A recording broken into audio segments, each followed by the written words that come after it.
Welcome everybody to day 3 of this beginner's guided meditation series that I've put together. Today we're going to be talking and exploring what to meditate on exactly. There's a lot of different things that you can meditate on. You can meditate on a flame that's outside of you. You can meditate on a japa, an internal mantra. You can meditate on a thought. You can meditate on a lot of different things. And today I'm going to give you one of the most powerful meditations that I love to meditate on, and that is a space and a state, what my guru calls Paramashivatva. So if you're sitting here with us, take 5 minutes. I've set an alarm. We'll sit here. All we're going to do is take a nice deep inhalation, making sure that your head, neck, and spine is in a straight line.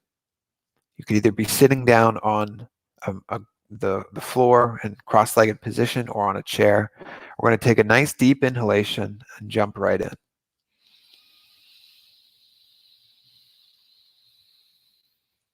And on the exhale, just like what we've been learning about it, unclutching the body. Completely relaxing every part in your body. Take another deep, nice long inhalation. And a nice long exhalation. Relaxing all of the tension areas in your body again. And on this final inhalation, breathing in as deeply as you can through the nose. And exhale and release out as much tension as you can find in your body. Unclutching your entire body. And what we're going to do is meditate and visualize a certain state, a space of consciousness. I want you to imagine your awareness, your individual consciousness no longer being confined to just your body, the feeling that exists in your face or your head. And I want you to visualize that your consciousness is expanding outside of your body like an invisible bubble that starts to grow more and more beyond your body from a 3 feet diameter bubble and expands continuously. And then I want you to start visualizing that your awareness, your consciousness starts rapidly expanding throughout the entire Earth, solar system, and the entire universe.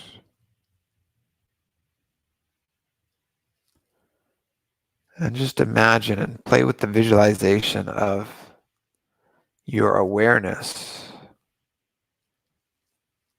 being completely beyond time and space, pulling it so far back that you can see the Big Bang happen and even watch it happen in reverse.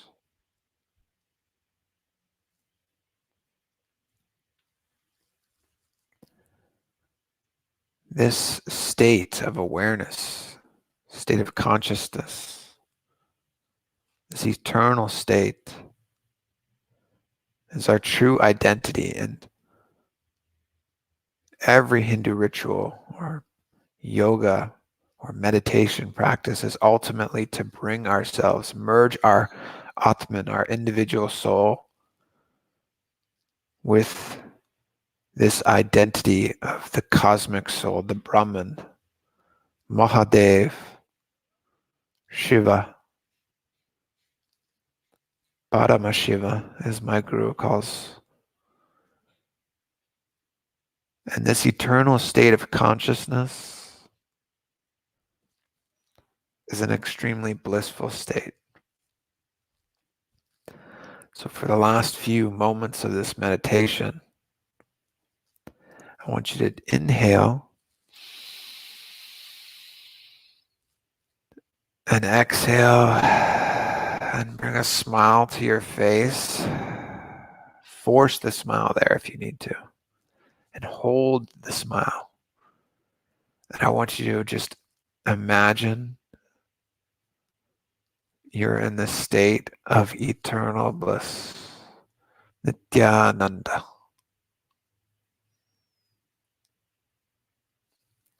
Your awareness and your consciousness is completely beyond your body, pervading the entire cosmos. And this state, the space that you feel, is eternal bliss.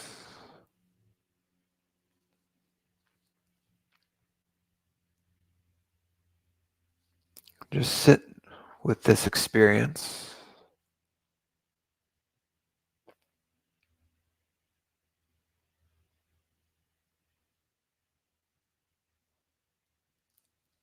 And unclutch,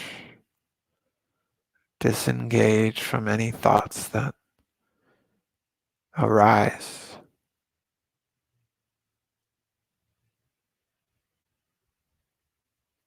Don't try and destroy the thoughts or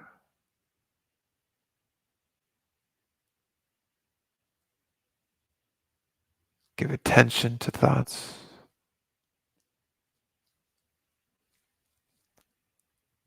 Sit in a eternal consciousness, eternal bliss. Paramashivatva.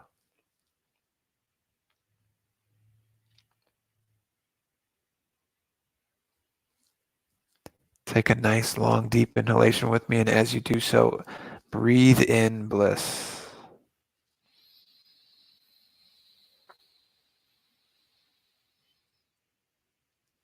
And exhale out anything that is not bliss.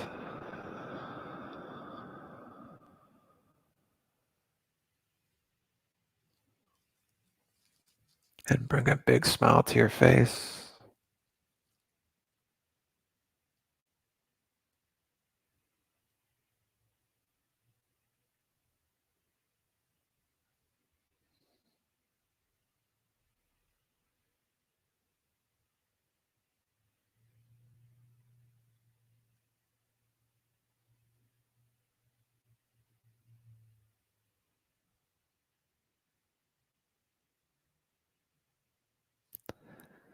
And we'll take one last deep inhalation before we exit this meditation. Inhaling. Feel as much bliss, positivity, and joy as you do so, and exhale out all the negativity. Keep that smile on your face.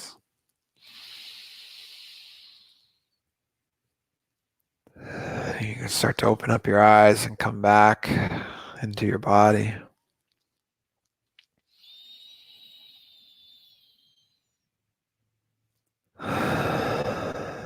Great.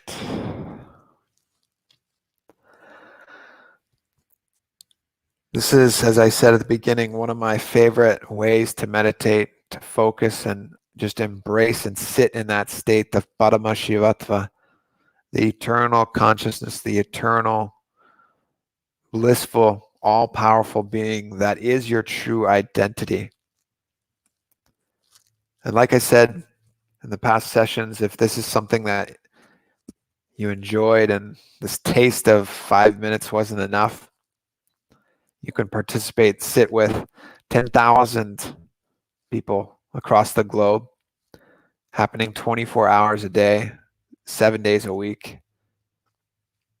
You can sit down and hold this space of Paramashivatva with the intention of helping heal the world of coronavirus and all of the side effects, which is the real problem of coronavirus and radiating the state of superconsciousness to help humanity have a superconscious breakthrough, for us all to experience and live this state where our consciousness is beyond time and space. So with that, I'll jump into another quick Q&A. And again, if you're interested, I'll be here every day. The plan is to do a 30-day introduction to guided meditations, just short meditations for people that are interested in beginning a meditation practice. So thank you to everybody that has tuned in and is here live. And I'll take a few questions from you all. I see somebody that's already come over from other platforms. Thank you for being here. I agree. Rishab, hello. Prem, namaskar. Nityanandam, Ashish, Nityanandam, Richard. Aryan has a first question. Before starting meditation, were you not attracted towards negative thoughts like sex? If yes, so how come out of that? Please tell us, because I also want to come out of Momaya. Har Har Mahadev. Yeah, I think I was very much living a completely different lifestyle when I was having my spiritual awakening. I lived a lifestyle where it was a lot of alcohol and sex and abuse of the sensual pleasures. And so when I first started meditating, certainly a lot of things arose within me during that time. And it was really just a practice of will persistence and continuously choosing to sit down and carve out that time each day where I knew I was going to be sitting and meditating and connecting and allowing these thoughts and these emotions to arise out of my muscle and biomemory and just unclutching from them continuously. I really didn't have a breakthrough until I attended my guru's inner awakening program, where he just pulled out all of this junk within me. Meditation was very much the start of that. And I mentioned something yesterday, an unclutching technique, a completion technique that pulls the root of the problem out of you, rather than just seeing thoughts coming from that root. So I really do recommend that for anybody that's interested in actually diving deeper into releasing these negative emotions and memories. Very powerful technique, the completion process, and a very powerful program, Inner Awakening. You can check out, there's a description or a link in the description below to help you with that further. So that's a great question. How to pronounce the Om sound. So there's three main syllables, A, U, and M. It really does, it's not like Om, it's more like an Aum. I'm over renunciating that, but it's more like Aum is the Om sound. My question, tell me how to attract money.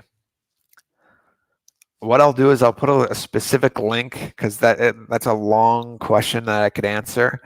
I'll put a specific link right away. There's a really good satsang that my guru's done specifically on attracting wealth. There's a lot of different programs and things that you could be doing. But there's one technique in particular. After this goes live, check out the link in the description. I'll make a note of that to put that satsang, that discourse.